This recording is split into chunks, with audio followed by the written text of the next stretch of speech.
He wasn't a kingpin. He wasn't in a cartel. He didn't even very own an automobile. He became only a university student. But from interior, his dorm room, he constructed a global black marketplace. And by the time the FBI caught him, his digital empire had already made hundreds of thousands. In silence. Today, we inform the unbelievable story of Joel Ortiz, the pupil who secretly ran certainly one of the most important darkish internet drug earrings in America, without ever leaving campus.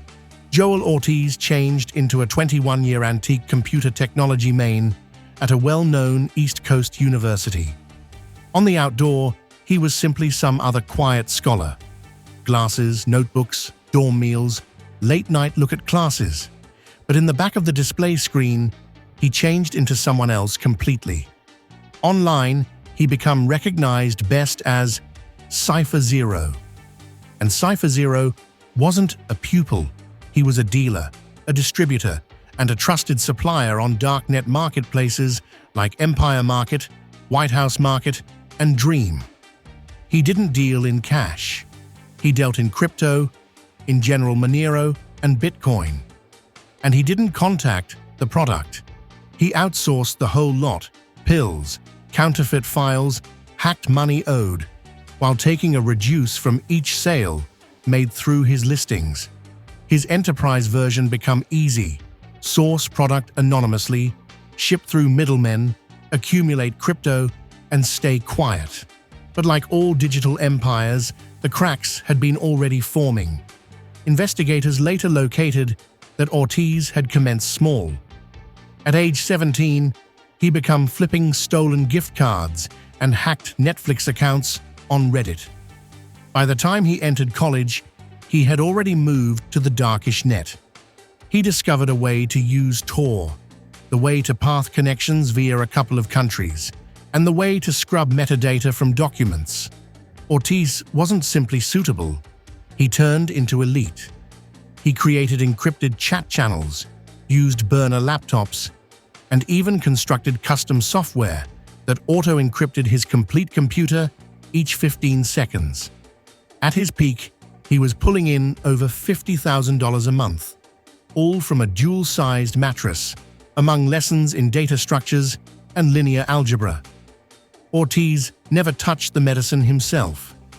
He observed suppliers, generally from Eastern Europe and South America, and indexed their products on his seller pages. He offered LSD blotters in bulk, fentanyl patches, faux passports, credit score card skimmers, hacked Uber debts, and smooth social safety numbers. And he became recognized for his customer service.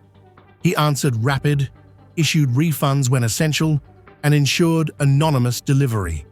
His reviews were sparkling. "Best plug on WHM," one client wrote, "lightning, speedy, and expert." To the market, Cypher Zero was relied on. Efficient, quiet. But to the DEA, his call had commenced displaying up everywhere. Ortiz made one mistake. He underestimated a man named Special Agent Harris, a cybercrime expert with the FBI who had been monitoring companies on Dream Market for months.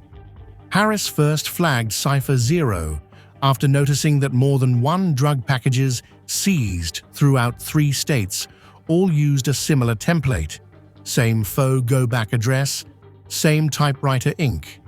Through crypto tracing and cooperation with Blockchain Analytics Corporation Chainalysis, the FBI connected Ortiz's wallet to a Coinbase withdrawal tied to a college IP cope with.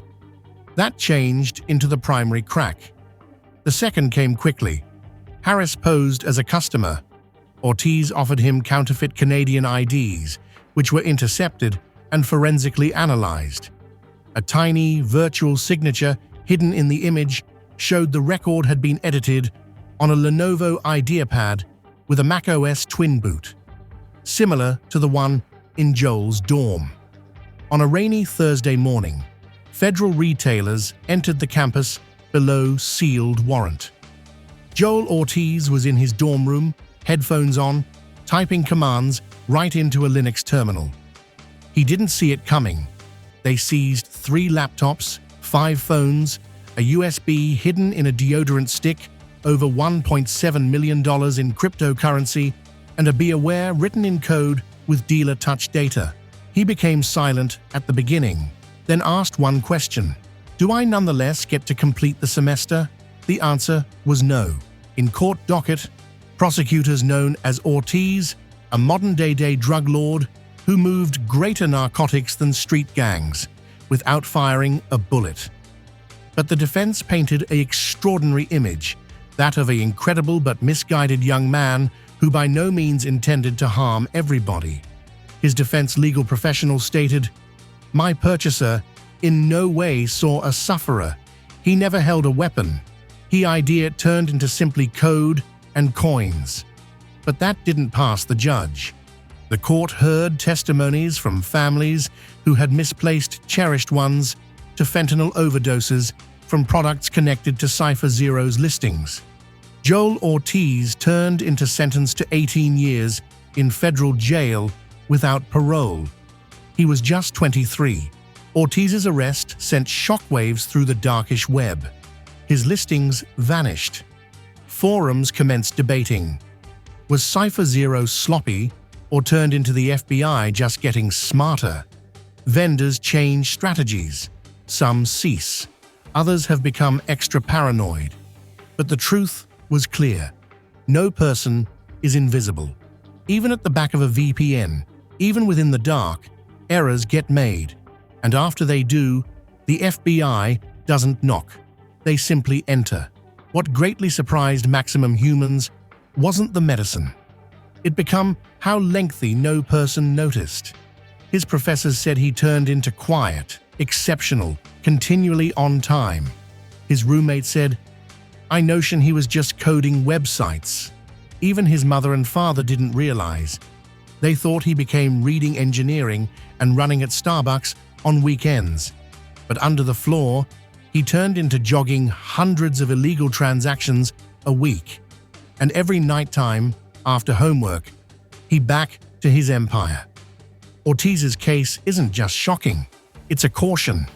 It suggests how tech-savvy children can build real criminal networks, the usage of gear available to all of us. Tor, Bitcoin, encrypted chat apps, marketplace templates, these are no longer distinctive to huge cartels. It's not approximately gangs in alleyways or cartels within the jungle. It's a kid with a gaming PC and a web connection.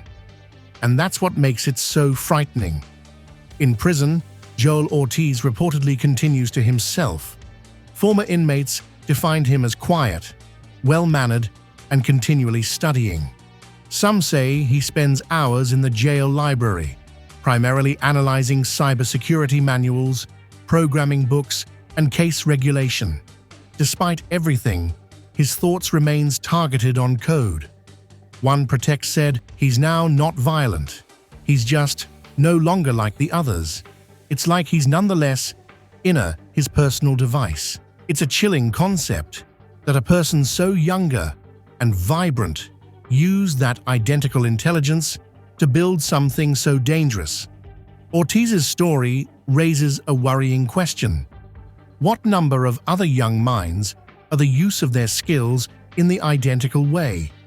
Every 12 months, thousands of students sign up in computer technological know-how programs.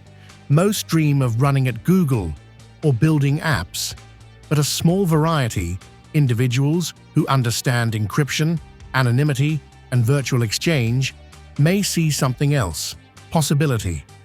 In an online international wherein rules are smooth to interrupt and profits are huge, the temptation may be strong, especially while no person is looking. Law enforcement has started out catching up. Since Ortiz's arrest, multiple cybercrime task forces were shaped across the US of A.